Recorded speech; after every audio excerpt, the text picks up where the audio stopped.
ஊழியர்கள் வந்துவிட்ட பிறகு அவருடைய சூழ்ச்சியினாலே என்ன செய்து விட்டார்கள்? கடவுள் நாங்கள் பேசுவதால் செவி கொடுப்பார், நாங்கள் அவருக்கு பிரியமானவர்கள், உங்களுக்காக நாங்கள் பரிந்து பேசுவோம், அதனாலே நீங்கள் எங்களிடத்தில் வாருங்கள் என்று சொல்லி இந்த வேதத்தில் புதிய ஏற்பாட்டில் இல்லாத ஒரு அம்சத்தை கொண்டு வந்து மனிதர்களை அடிமையாக்கி விட்டார். இதனால் நடந்த கேஷுவாலிட்டி என்ன? வேதத்தையும் கையிலிருந்து வாங்கி விட்டார்கள். தேவனோடு பேசுகின்ற ஹாட்லைன் என்ன ஆயிடுச்சு? துண்டிக்கப்பட்டு விட்டது. அதனால இது ஒரு பெரும் விபத்து. இது ஒரு சாதாரண வீழ்ச்சி மட்டுமல்ல, என்னை பொறுத்த மட்டும் இது ஒரு பெரும் சூழ்ச்சி. சுவிசேஷத்தோடு கூட ஏதாவது ஒன்றை செய்து விட்டால் அதுதான் கல்ட்டுன்னு சொல்லுவாங்க. எல்லாருக்கும் நீ என்கிட்ட வந்து ஜோமன்னு சொல்லிட்டாலே இது ஒரு கல்ட்டு தான். ஆண்டவர் ஸ்தானத்தில் யாரையும் வைக்க முடியாது. அவருடைய மகிமையை களவாடுவதற்கு யாருக்கும் அவர் அனுமதி கொடுப்பதே இல்லை. இயேசு கிறிஸ்துவை விசுவாசிக்கும் போது அவருடைய பிள்ளைகளாக இருக்கிற உரிமையை நினைவுபடுத்தினீங்க.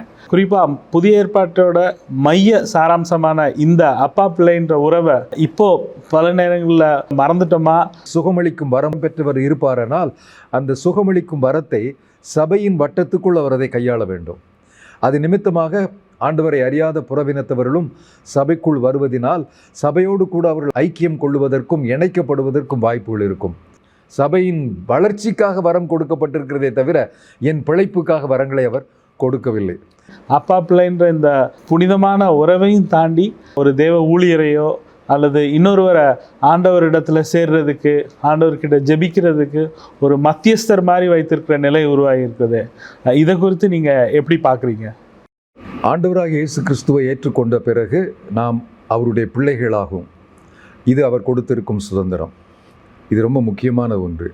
நெருங்க முடியாத கடவுள் நம்மை தேடி வந்தார். ஒரு காலத்தில் யெகோவா என்று கூப்பிடுவதற்கு மக்கள் அஞ்சினார்கள். அந்த வார்த்தை ரொம்ப பயத்தோடு தான் உச்சரித்திருக்கிறாங்க. ஆனால் யோவான் 17ஆம் அதிகாரத்தில் நீ தந்த நாமத்தை அவர்களுக்கு கொடுத்தேன்னு ஒரு வசனம் இருக்குது. அதற்கு வேத பண்டிதர்கள் சொல்லுகிற விளக்கம் என்னவென்றால், அதே ஆண்டவர் தன்னுடைய பெயரை பிதாவே என்று நெருக்கமாய் கூப்பிடுகின்ற அளவுக்கு ஒரு புதிய சுதந்திரத்தை மக்களுக்கு ஏற்படுத்தி கொடுத்தார். அதுதான் பிதா என்கிற வார்த்தை. ஆனால் சிலர் இந்த அப்பா அப்பான்னு சொல்லிட்டு அதையும் என்ன பண்ணிட்டோம், ரொம்ப ஒரு எக்ஸ்ட்ரீம் அழிவுக்குள் கொண்டு போய் விட்டோம். அப்பாவுக்குரிய கனம் உண்டு என்றாலும் அப்பா மிக நெருக்கமானவர். தந்தை மகன் என்கிற உறவு நெருக்கமான உறவு. அப்போ ஆண்டவர் இந்த புதிய ஏற்பாட்டிலே நம்மை பிதாவோடு நெருக்கமான உறவுக்குள் கொண்டு வந்திருக்கிறார். அதற்காக நம்ம நன்றி செலுத்தணும். எபேசியர்களின் நிருபம் 2ஆம் அதிகாரத்தில் தேவனுக்கும் மனிதனுக்கும் மத்தியிலே மத்தியஸ்தர் ஒருவரே சொல்லிட்டார். தேவனோடு பேசுவதற்கு நமக்கு இடைத்தரகர்கள் கிடையாது. ஒரு காலத்துல ஜப ஆலயங்களில் ஆட்கள் இருந்தாங்க. குறிப்பாக எருசலேம் தேவாலயத்துல ஆசாரியர்கள் தான் ஆண்டுக்கு ஒரு முறை பாவ நிவாரண பலிக்காக ரத்தத்தை கையில் ஏந்தி கொண்டு மகா பரிசுத்த ஸ்தலத்துக்குள் அவர்கள் பிரவேசித்தார்கள். இப்போ பலி நின்று போனது. ஏனென்றால் பிதாவானவர் தன்னுடைய குமாரனையே பாவ நிவாரண பலியாக, பிராயச்சித்த பலியாக, பரிகாரமாக நமக்காக செலுத்தி விட்டதினால் பலி நின்று போனது. அது நடத்தப்பட்டது ஒரு வெள்ளிக்கிழமை. அந்த அற்புதமான நிகழ்வுக்கு பின்பு இனி பலி செலுத்துவது அவசியம் இல்லை. தன்னுடைய சொந்த குமாரன் தன்னுடைய கரங்களிலே அந்த பரிசுத்த ரத்தத்தை எடுத்துக்கொண்டு தன்னுடைய சரீரத்தின் வழியாக பரலோகத்திற்கு போனார் என்று எபிரேயர்களை வாசிக்கிறார். அது ஒரு அற்புதமான ஒரு வசனம். அது கிருபாசன தண்டையிலே நெருங்குவதற்கு புதிதும் ஜீவனுமான மார்க்கத்தை அது வழியாக அவர் ஏற்படுத்தி கொடுத்தார் என்று எபிரேயர் ஆக்கியம் சொல்கிறார். இப்போ நம்ம தேவனோடு கூட கிட்டி சேருகிறோம். ரோமர் 3ஆம் அதிகாரத்திலேயும் அதை பற்றி சொல்கிறார். நீதிமான்களாக்கப்பட்டோம், கிருபையினாலே அவருடைய சன்னதியிலே பிரவேசிக்கும் வாக்கியத்தை பெற்றோம் என்று அவர் சொல்கிறார். அவர் அங்கு பேசுவது தேவாலயத்தில் மகா பரிசுத்த ஸ்தலத்துக்குள் பிரவேசிக்கிற அந்த அபூர்வமான பாக்கியம் பிரதான ஆசாரியனுக்கு மட்டுமே ஆண்டுக்கு ஒரு முறை இருக்கின்ற பாக்கியத்தை நமக்கு அவர் கொடுத்து விட்டார். அதனுடைய மகிமையை நமக்கு புரிய வேண்டும். அதை கொடுத்துட்டதுனால இனி இடைத்தரகர்கள் என்று யாரும் இருக்கவே முடியாது. அதனாலதான் நம்ம வீடுகள்ல ஜபிக்கும் போது நானும் அப்பாவே என்று ஜபிக்கிறேன், என் பிள்ளைகளும் அப்பாவே என்று ஜபிக்கிறார்கள், எங்கள் பேர குழந்தைகளும் அப்பாவே என்றுதான் ஜபிக்கிறார்கள். ஏனென்றால் அவர்களுக்கும் பிள்ளைகளுக்காக நான் பிறந்து பேசுவதில் அவர்களே ஜபிக்க சொல்லிக் கொடுக்கிறேன். பேர குழந்தைகளை நீங்களும் ஜபியுங்கள் என்று சொல்கிறோம். இது அற்புதமான ஒரு உறவு, உலகத்தில் எங்கும் சொல்லப்பட்டிராத உறவு. அப்போ பெற்றோரே பிள்ளைகளுக்காக மத்தியஸ்தம் செய்ய முடியும். பரிந்து பேசக்கூடாது என்பதல்ல, மத்தியஸ்தம் கூடாது என்பது ரெண்டுக்கு வித்தியாசம் இருக்குன்னு நினைக்கிறேன். அப்போ எனக்கு யாரும் ஒன்றை வாங்கி கொடுக்க முடியாது, பாவ மன்னிப்பையும் வாங்கி கொடுக்க முடியாது, தேவனுடைய கிருபை வரங்களையும் வாங்கி கொடுக்க முடியாது. நானே அவரிடத்தில் போய் கேட்கலாம். ஆக ஆண்டவரோடு நேரடி உறவு. அதை யோவான் மிக அழகாக சொல்கிறார்.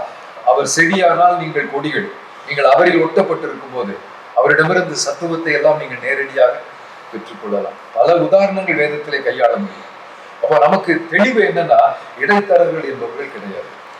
இதை இன்னொரு தெளிவுபடுத்தணும்னா, எபேசியர் 4ஆம் அதிகாரத்திலே அப்போஸ்தல ஊழிய அழைப்பை பற்றி சொல்கிற போது அப்போஸ்தலர்கள், சுவிசேஷகர்கள், போதகர்கள், தீர்க்கதரிசி, இங்கே இந்த மத்தியஸ்தர்கள் இருக்கா? இல்ல. பரிந்து பேசுவதே இல்லை. ஏனென்றால் எருசலேம் தேவாலயத்தோடு பரிந்து பேசுவது நின்று போய்விட்டது. இதிலே போதகர் என்பவர் யார்? போதிக்கிறவர். சுவிசேஷகர் என்பவர் யார்? சுவிசேஷத்தை சொல்லுகிறவர். அப்போஸ்தலர் என்பவர் யார்? அனுப்பப்பட்டவர்.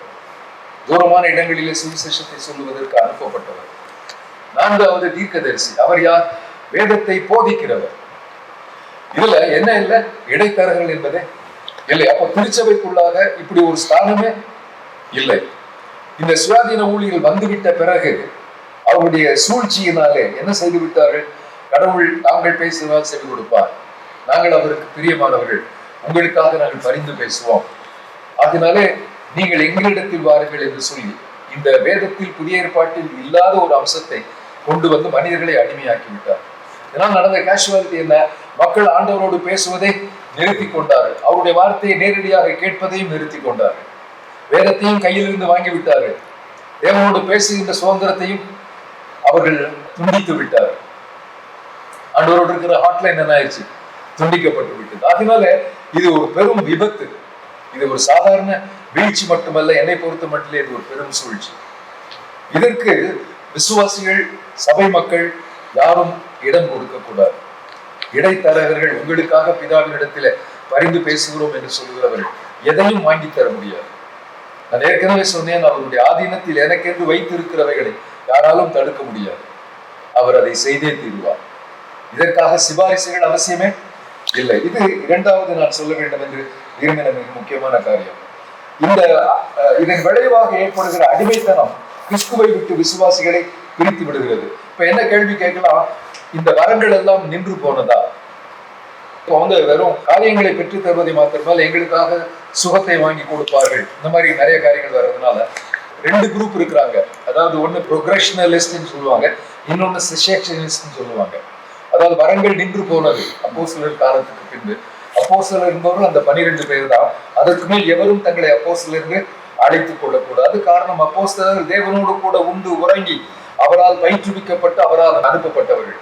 மற்றவர்கள் அதற்கு அடுத்த தரம் தான். அந்த 12 பேர் தான் அப்போஸ்தலர் என்று சொல்லுவார்கள். அவர்களுக்கு என்று அவர் கொடுத்த பிரத்யேக வரங்கள் அந்த இறுதி கட்டளையோடு தொடர்ந்து வருகிறது அல்லவா? நீங்கள் போனால் பேய்களை துரத்துவீர்கள், மத்தேயு 10ஆம் அதிகாரத்திலையும் வாசிக்கிறோம், மார்க் எழுதின சுவிசேஷம் 16ஆம் அதிகாரத்தை வாசிக்கிறோம். இது அப்போஸ்தலர்களுக்கு என்று மாத்திரம் கொடுக்கப்பட்டது என்று சொல்லுவது. அதுக்கப்புறம் சுகமளிக்கும் வரங்களை எடுத்துக் கொள்வோமே. உதாரணத்துக்கு புதிய ஏற்பாட்டிலே பல வரங்களிலே சுகமாக்கும் வரங்கள் என்று சொல்லப்பட்டிருக்கிறது. அது ஒரு வரம் என்று சொல்லும் போது வரம் கொடுப்பவர் தான், வாங்கி கொடுப்பவர் அல்ல, வரம் கொடுப்பவர் முதலாவது. 2வது, அது முக்கியமா கவனிக்க வேண்டியது, அது பன்மையில் இருக்கிறது. அப்போ சுகமளிக்கும் வரம் என்றால் என்ன? மனச்சுகம், உடல் சுகம், ஆத்ம சுகம், இந்த 3 மனிதனுக்கு தேவை. மனநோயினால் பாதிக்கப்பட்டிருக்கிறவர்களுக்கு வேற எந்த அற்புதமும் தேவையில்லை. அவர்களுக்கு இந்த மன சுகவீனத்திலிருந்து விடுவிக்க ஒரு ஆட்கள் தேவை. உடல் சுகவீனத்தில் இருக்கிறவர்களுக்கு உடல் சுகம் தருகிறவர்கள் தேவை. ஆத்ம சுகவீனத்தில் இருக்கிறவர்களுக்கு ஆத்ம ஈடேற்றம் தேவை. இந்த ஆத்ம ஈடேற்றம் தான் என்னை பொறுத்த மட்டிலே நிரந்தரமானது. ஆண்டவரை விட்டு நிரந்தரமாக மனிதனை பிரிப்பது பாவத்துக்குள் மரித்து கிடக்கின்ற போது. நாம் சரீரத்தை ஊனம் உள்ளவர்களாக, நோயுற்றவர்களாக மரித்தாலும் தேவனுடைய நித்திய ஜீவனுக்குள் பிரவேசிக்கிற ஸ்லாக்கியம் உண்டு. ஆனால் பிரதான அற்புதம் என்பது என்ன அப்படின்னா, ஒரு ஆத்மாவை நித்தியத்துக்குரியவனாக மாற்றுவது. இந்த அற்புதம் நடக்கிறதா? நடந்து கொண்டுதான் இருக்கிறது. மற்றபடி சுகமளிக்கும் வரம் என்று சொல்லுகிறவர்கள் எல்லாரும் ஆதி அப்போஸ்தலர்களை போல கொண்டு வந்தவர்கள் எல்லாரையும் சுகமாக்கினார்களா என்றால் இதுவரைக்கும் வரலாறு இல்லை. எல்லாரும் முழுமையாக சுகம் பெற்றார்களா என்பது இல்லை. ஆண்டவரிடத்தில் கொண்டு வந்தவர்கள் எல்லாரையும் அவர் சுகமாக்கினார் என்று புதிய ஏற்பாட்டில் நம்ம வாசிக்கிறோம். சுகமளிக்கும் வரம் எங்களுக்கு இருக்கிறது என்று சொல்லி புதிய ஏற்பாட்டில் இருக்கிற எந்த அப்போஸ்தலரும் சொல்லிக் கொள்ளவில்லை. சுகமளிக்கும் கூட்டங்களையும் நடத்தவில்லை. அவர் எதிர்பட்டவர்களுக்கு சுகம் கொடுக்கிறார். எருசலேம் தேவாலயத்துக்குள் போகிறார், பிச்சை கேட்கிறவன் உட்கார்ந்து இருக்கிறார். அப்பொழுது கேட்கிறான், என்னிடத்தில் கொடுப்பதற்கு ஒன்றும் இல்லை, வெள்ளியும் பொண்ணும் இல்லை என்று சொல்கிறார். நசரேயனாகிய இயேசுவின் நாமத்திலே எழுந்து நடம் என்று சொல்கிறான். அது கூட ஆண்டவருடைய ஏவுதலினால் அவன் செய்தது. எல்லாரிடத்திலும் அப்படி அவன் சொல்லவே இல்லை. அப்போ இந்த சுகமும் தேவன் மாத்திரமே கொடுப்பது. சுகம் அளிக்கும் வரம் பெறாத ஒரு பெற்றோர் தங்கள் பிள்ளைகளுக்காக ஜெபிக்கும் போது சுகம் கொடுக்கிறார். வரம் இல்லாத ஒருவர் தனக்காக ஜெபிக்கும் போதும் ஆண்டவரிடமிருந்து சுகத்தை வாங்கிக் கொள்கிறோம். ஆகினால் இந்த வரம் என்பது பழைய ஏற்பாட்டு பாரம்பரியத்தில் நாம் புரிந்து கொள்ள வேண்டியதில்லை. ஆனால் ஒன்று நிச்சயம், இயேசு கிறிஸ்துவின் ரத்தத்தினால் கழுவப்படுவது, அவருடைய பிள்ளைகளாக அதிகாரத்தை பெறுவது ஒரு நிலையான ஒரு சுகம். இந்த சுகத்துக்கு நேராக மக்கள் வழிநடத்தப்பட வேண்டும். அதாவது சுவிசேஷத்தோடு கூட ஏதாவது ஒன்றை செய்து விட்டால் அதுதான் கல்ட்டுன்னு சொல்லுவாங்க.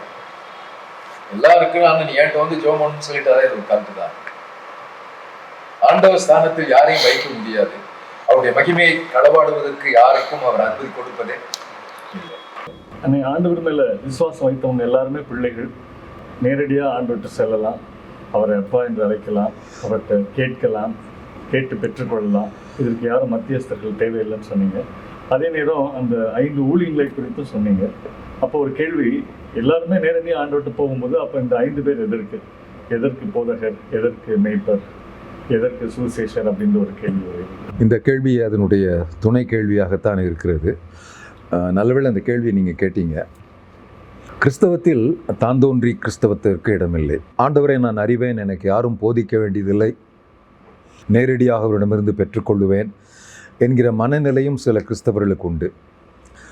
அது நிமித்தமாக பொது ஆராதனைகளுக்கு வராமலே வீடுகளில் தங்கிவிடுகிற முதிர்ச்சி பெற்றவர்களும் உண்டு. எனக்கு யாரும் கற்றுக் கொடுக்க தேவையில்லை, எனக்கு போதிக்க அளவுக்கு சமர்த்தர்கள் யாரும் இங்கே இல்லை என்கிற எண்ணமும் பலருக்குள் இருக்கிறது.